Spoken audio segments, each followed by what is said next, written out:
wauya nesungura chibreka Liberty baba mapa amene kuda kufinura mayeta ipapa mese mchaneta yabika cash flow yotruta chekutu kadoma kwa mtare kubare kublawayo yo Alaska kubangeti kumayogati sungura mama ye sungura ye chibreka pa sungura mgambo daro matoni kubura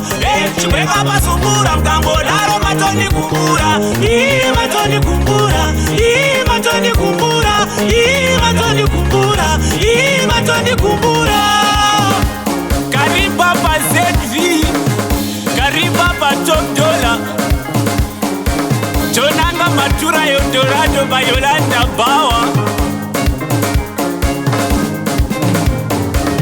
Wopo wakunda ndisoma panenge wasina mare Wopo wakunda ndisoma panenge wasina mare Kana wasina mare Mano pisa titi Wasina mare Mano pisa titi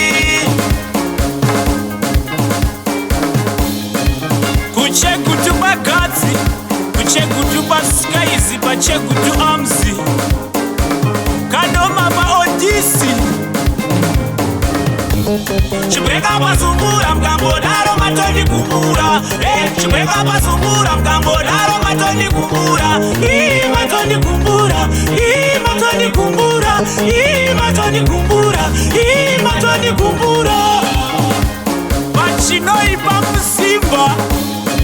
ameno kwa fumba zagandaga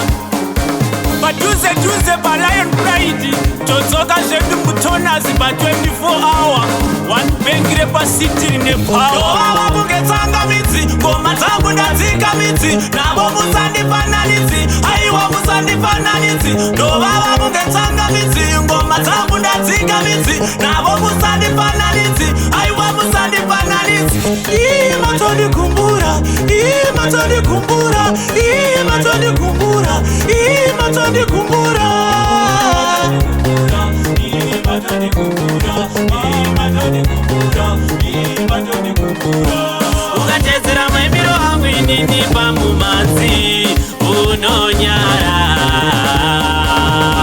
Ukachezera maimiro hangu inini wangu sawi unonyara Unonyara sawira unonyara iwe unonyara mudiwa unonyara iwe unonyara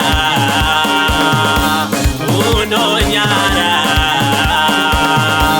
unonyara mudiwa unonyara iwe unonyara sawira unonyara iwe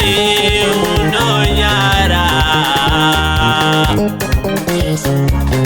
Boss Mlibo Simbie Papekwe Aurona chikeshlo arongeza magidare mbona mtakwana